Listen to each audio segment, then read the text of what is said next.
Hi, this video is going to go over what rational algebraic expressions are. We're going to simplify them, multiply them, and divide them.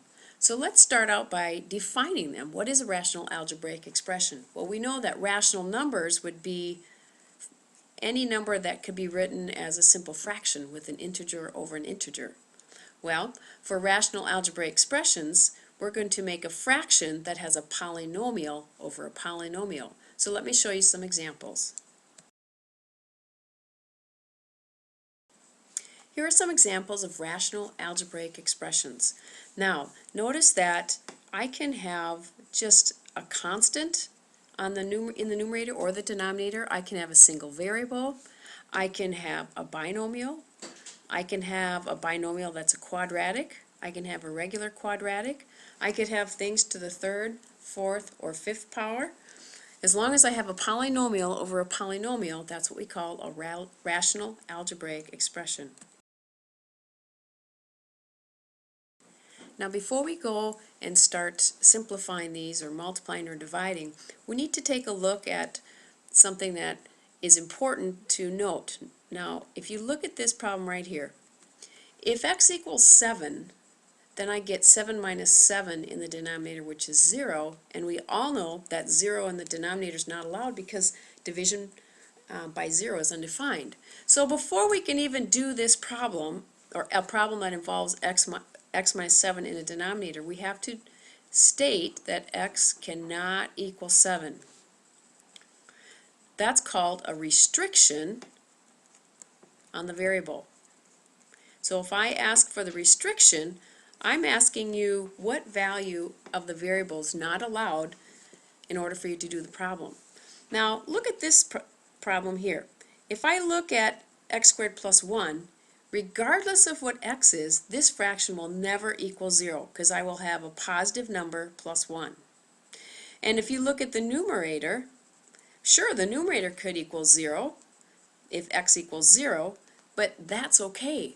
We can have 0 in the numerator, we just can't have it in the denominator. So this one has no restriction. No restrictions on the variable. Now over here, again, we're not going to worry about the numerator, but if you look at the denominator, it's not really easy to tell what will make that denominator 0 unless we factor it. If I factor this to x plus 4, x minus 2, because 4 and negative 2 multiply to give me negative 8, and they add to give me positive 2.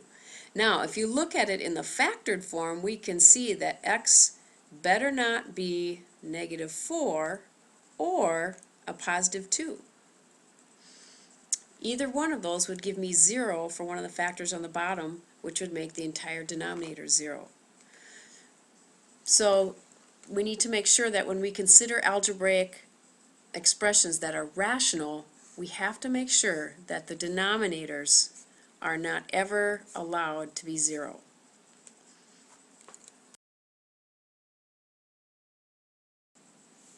Okay, let's take a look at simplifying rational algebraic expressions. Before we do that, let's take a simple fraction like 20 over 30. If I wanted to, I could write the prime factorization of 20 and 30. 2 times 2 times 5 over 2 times 3 times 5. If I have that written down, then I can cancel any factor on the top with any factor on the bottom. So 2 goes into both the 2's once, 5 goes in here once, 5 goes in here once. What's left then is 1 times 2, which is 2, and 1 times 3 times 1, which is 3. Now, usually we don't bother to write the prime factorization of numbers like that. We would say something like, well, 10 goes in here twice, and 10 goes in here 3 times, and we'd get 2/3. And that's absolutely fine for rational numbers, but when we get to algebraic expressions, what we're going to have to do is take what we have in the numerator, and we will have to factor it. And then we'll take what we have in the denominator, and we will have to factor it. Then we can cancel. So let's take a look at one of those. Okay, here's an example of a monomial over a monomial. So this is all multiplication in the numerator and in the denominator. So let's go ahead and write what that means, just so that we get an idea and just remember. Now I'm going to write the 10 and the 6 because we know how to deal with those. But remember that the y to the third really means y times y times y. The x to the fifth on the bottom, instead of writing x to the fifth, I'm going to write x times x times x times x times x 5 times, and then I put my y. Now for the canceling, I would say 2 goes into 6 3 times, 2 goes into 10 5 times. But then when you get to the variables, it's a 1 for 1. X goes in here once, it goes in here once. Then you get to the y's, and this y goes in here once, this y goes in here once, and then you just write down what's left. So in the numerator, I've got a 5, and it looks like I've got 2 y's, so I'll write y squared. In the denominator, I've got a 3, and then I've got 4 x's, so I write x to the fourth. Now, if you remember when we've done these before, we oftentimes would just do it right in the original problem. I would say 2 goes in there 5 times, 2 goes in there 3 times, but then usually we would say this x cancels one of these, and I've got 4 left, so I'll write x to the fourth. And then we say this y is going to cancel one of these, and I've got 2 left, that becomes y to the second. You are more than welcome to simplify these in that manner if you would like to. Regardless of whether you want to do it that way or expand it out, the final answer, regardless of which way you want to do it, is 5y squared over 3x to the fourth. That's with a monomial over a monomial. But now, since we've had a unit on factoring and we're really good at it, that's what I want to focus our time on. So let's take a look at one of those. Okay, here's our first example. Now, when you look at that, you might be really tempted to say 9 goes in there once and 9 goes in there once. Now, the reason you cannot do that is because this 9 is being subtracted on the top, and this one's being added. If they're being added or subtracted, you can't just cancel something that's being added or subtracted. It's actually hooked to the other term.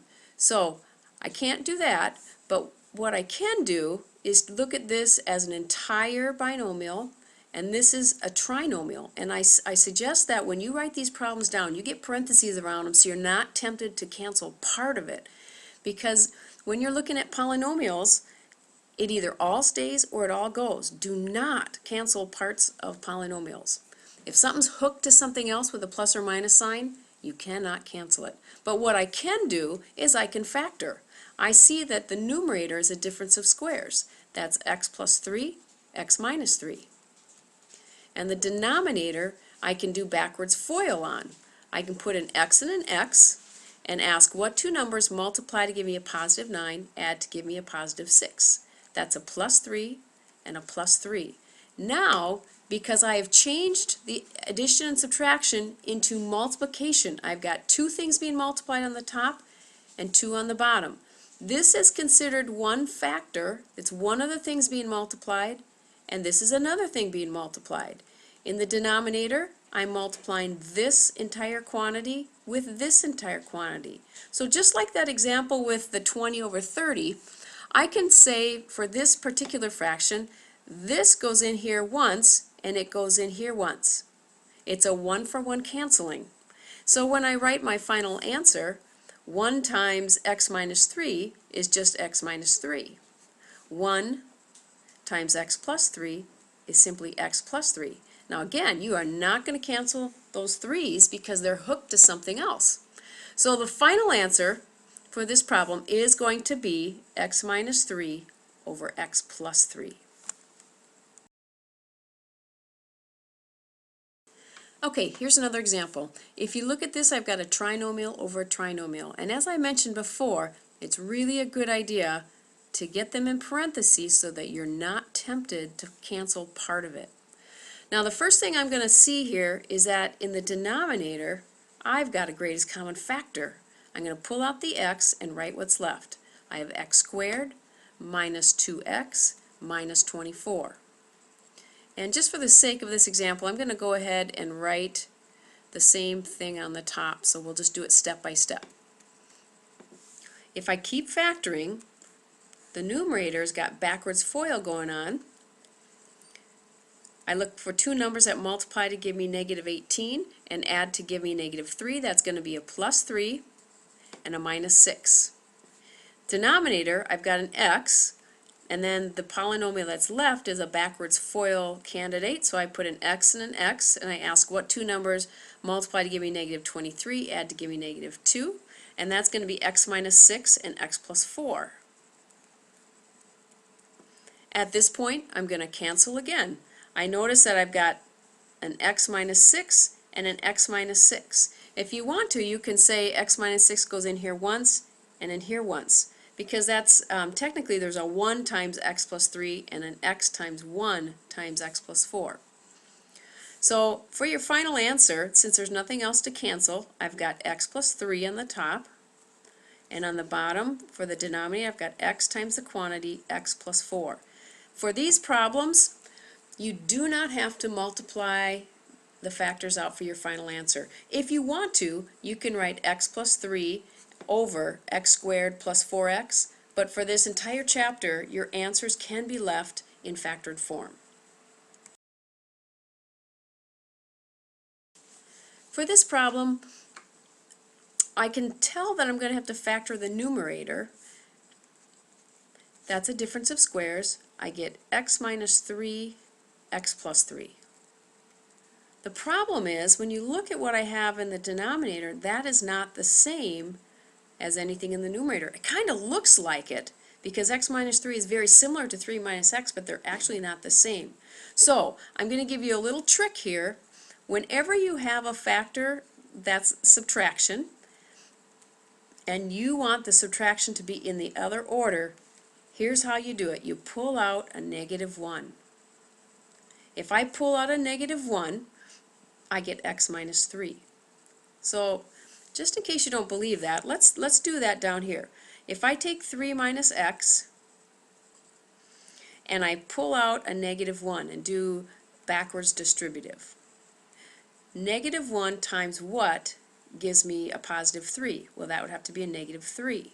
And then negative 1 times what gives me a minus x? That would be a plus x. So if I wanted to, I could take the two terms in the parentheses, put the plus x first, and then a minus 3. So you see that 3 minus x turns into x minus 3 if I pull out a negative 1. So let's go ahead and finish this problem then. If I pull out the negative 1, I now have an x minus 3, which is going to cancel this x minus 3, and what I have left is x plus 3 over negative 1. Okay, now let's take a look at that, because you probably won't see that kind of notation in your solutions packet. Okay, when you look at x plus 3 over negative 1, we know, you should remember from when we did slope-intercept form, that when you have an entire polynomial divided by negative 1 or anything, you can divide each of the terms by that number. And if I do that, x over negative 1 is negative 1x, and positive 3 over negative 1 is a negative 3. So this is what you're going to see in your solutions. This is not incorrect, but this is a better form. We generally don't leave a negative 1 in the denominator. Okay, so now let's go ahead and look at multiplication.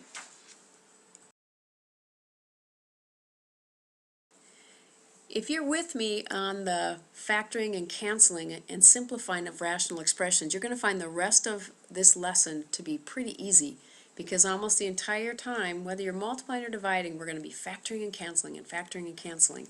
So let's first take a look at just a numeric example for multiplying rational numbers, and then we'll use it with expressions. When we multiply through the numerator and we multiply through the denominator. But if we can, we cancel. So here, I can cancel any factor on the top with any factor on the bottom.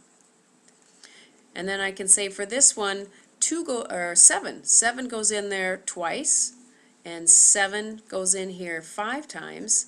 So when we write our answer, we take 2 times 1, which is 2, and 3 times 5 in the denominator, which is 15, and we get our answer.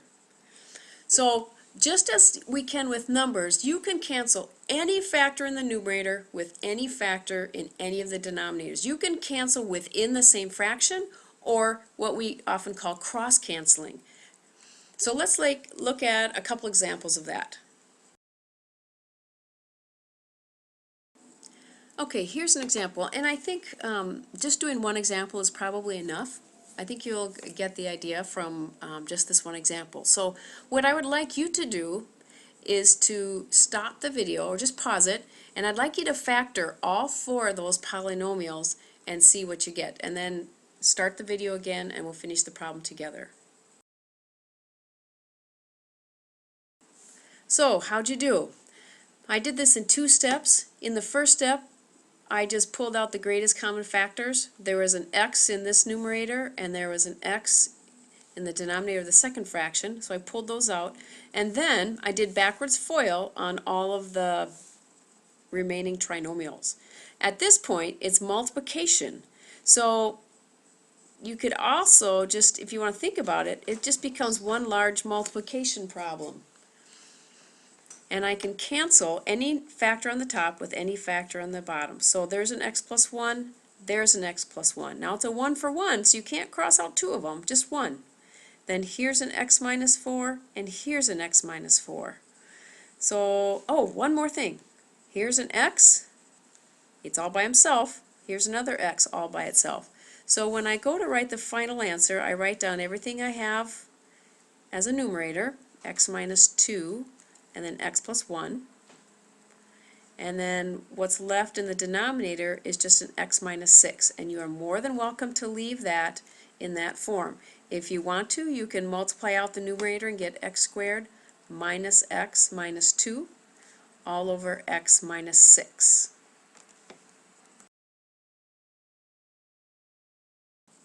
Okay, our last topic is dividing rational expressions. So like we did with the other 2 topics, let's start with an example with just numbers. When I divide by a fraction, I'm going to turn it into multiplication by multiplying by the reciprocal of the second number. So let me say that again, because this is something you should have memorized in pre-algebra. When you divide by a fraction, you multiply by its reciprocal. So right now I've got 14/9 divided by 28 over 7.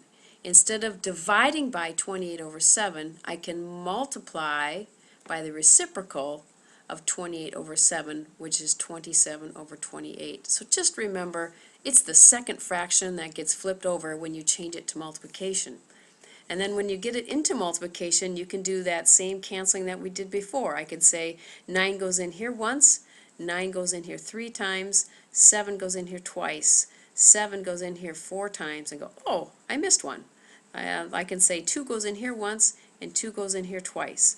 So the final answer would then be 1 times 3, which is 3, and on the denominator 1 times 2, which is 2. So now let's do that with some rational expressions that include polynomials.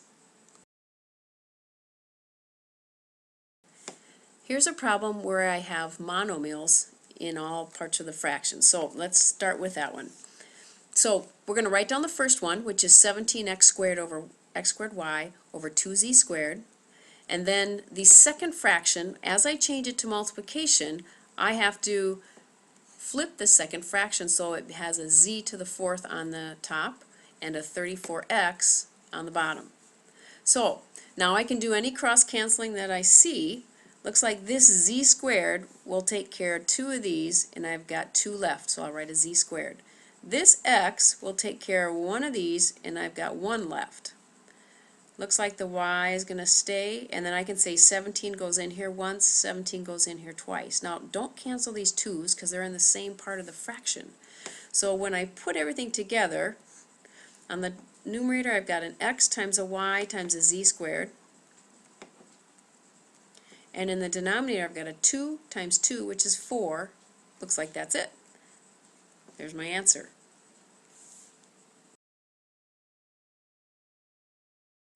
Okay, here's one last problem I think that we'll do. So what I would like you to do is take this problem, pause your video, and write down what it would look like if you changed it into multiplication. Okay, notice that it was the second fraction that got flipped when I turned it into multiplication. Now I'd like you to pause the video one more time, factor everything, and cancel. Okay, I've got everything factored, so I thought I would just go ahead and do the canceling with you. The x minus 5 cancels the x minus 5. The x minus 2 within the same fraction cancels. And then it looks like I've got an x squared here, then it's going to cancel 2 of the x's here, and I've got 1 left. So when I write my final answer down, it looks like what I have in the numerator is just an x plus 2, and what I have in the denominator is an x and an x minus 1. Alright. Okay, to summarize what we've done in this lesson, we've done 3 things with rational expressions. We've simplified them, we've multiplied them, and we've divided them. Now just notice something, that there's a recurring theme here, because when we simplify, we factor and cancel. When we multiply, we factor and cancel. When we divide, we change to multiplication and then factor and cancel. So you're going to be factoring and canceling for your entire lesson this week. Just make sure that you factor completely and that you cancel a single factor in the numerator with a single factor in the denominator, and change any division into multiplication first.